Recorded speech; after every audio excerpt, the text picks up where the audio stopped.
thing that you didn't ask for happens in your life in the shifting seasons. I don't care how good you are, I don't care how talented you are. There are some times when things aren't going to go right, and you have to deal with it. You can find yourself stressed out.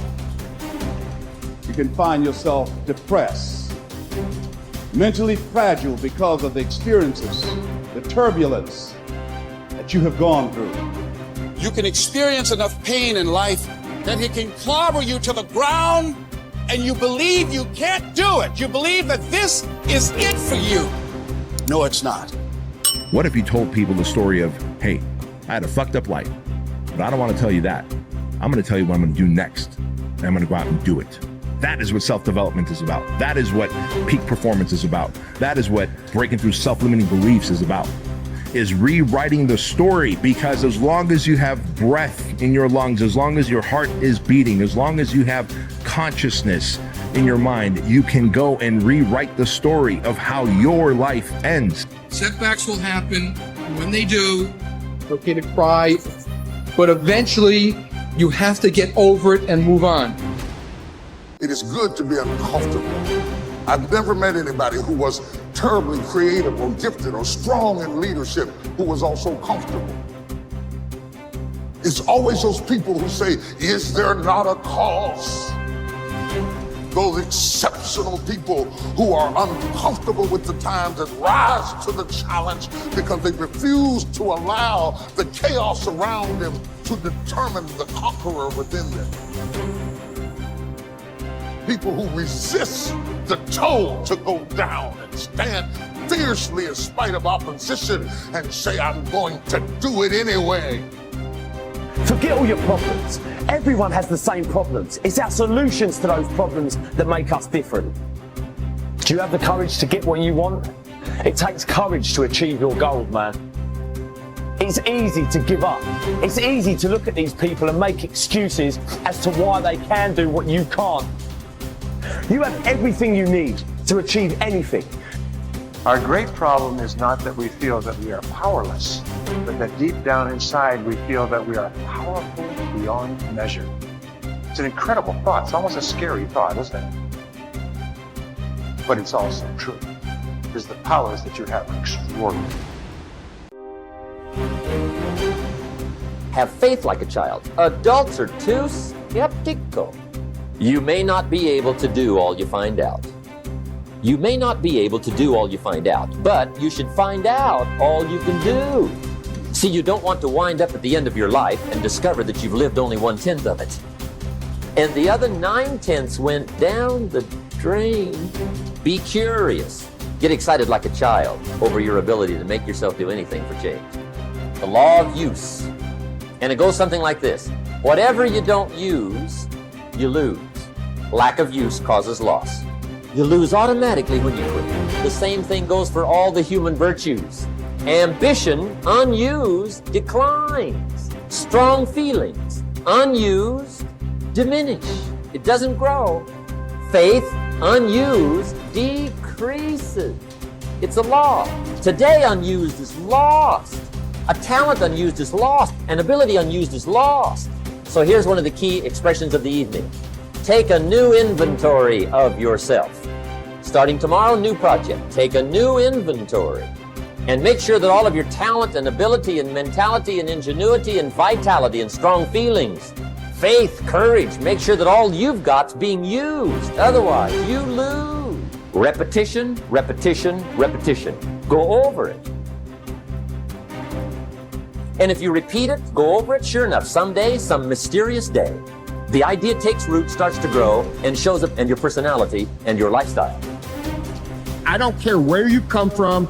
I don't care where you were raised. I don't care what color you are. I don't care what gender you are. I don't care about any of that If you invest in yourself consistently, if you do the work consistently, 1 + 1 is always going to equal 2. 10 years of motherfucking work is going to pay off. Dig deep. Take accountability for your goals, dreams, and aspirations. Ain't nobody gonna give you nothing. Ain't nobody gonna give you nothing you ain't working for. And the reason why some of you can't get to that next level, we don't have enough stuff in you to push you to get through some of the hell you gotta go through. That house ain't gonna get you through that hell. That car ain't gonna get you through that hell.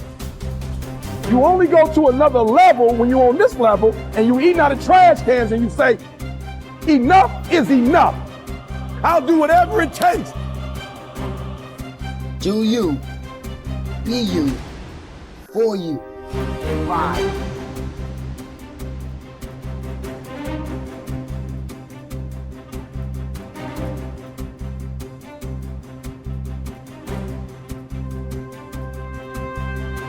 You should treat yourself like you're someone responsible for helping. And the first question is, well, why don't you? And the answer is, well, there's a lot wrong with you, you know? And it's hard to exercise enough love and care in a deep and non-naive way to care properly for something like that. It's an encouragement to assume, to act out the proposition that even if life is as difficult as it seems to be, and if you're as vulnerable and weak in a fundamental sense as you definitely are, and characterized by this terrible propensity for the infliction of voluntary suffering on yourself and others, and that destructive tendency, that there's still something within you that's so remarkable and so aligned with order and being in the proper manner that you can climb above that, let's say like Abel, and that you can make the proper sacrifices, and that you can set yourself right, and you can set your family right, and you can set the world right, and that the mere possibility that that might occur, that that might be within the realm of potential, means that you have a moral obligation to exercise the responsibility to take care of yourself as if you're something that matters. And that if you did that properly, it might turn out that what you did would matter, that it would matter to you, that it would be meaningful in the way that things that matter are meaningful, and that it would matter to everyone around you. If you aim to be something you are not, you will always fail. Aim to be you. Aim to look and act and think like you. Aim to be the truest version of you. Embrace that you-ness. Endorse it. Love it. Work hard at it.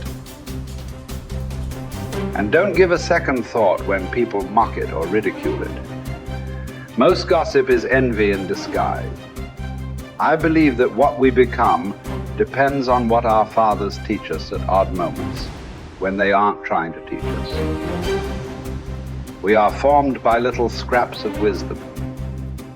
Maturity is the ability to live fully and equally in multiple contexts. Most especially, the ability, despite our grief and losses, to courageously inhabit the past, the present, and the future all at once. The wisdom that comes from maturity is recognized through a disciplined refusal to choose between or isolate three powerful dynamics that form human identity. What has happened, what is happening now, and what is about to occur.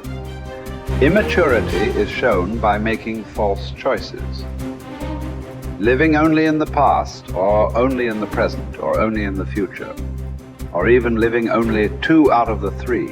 Maturity is not a static arrived platform where life is viewed from a calm, untouched oasis of wisdom, but a living elemental frontier between what has happened, what is happening now, and the consequences of that past and present. First imagined and then lived into the waiting future.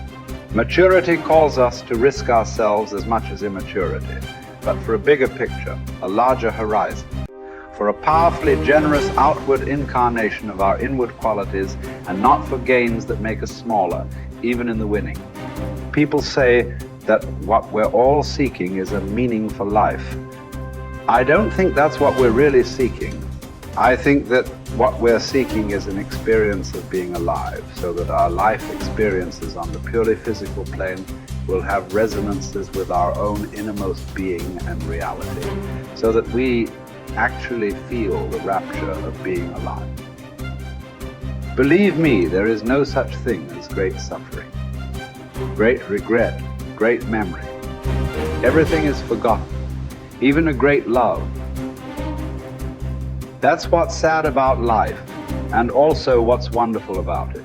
There is only a way of looking at things, a way that comes to you every once in a while. That's why it's good to have had love in your life after all, to have had an unhappy passion. It gives you an alibi for the vague despairs we all suffer from.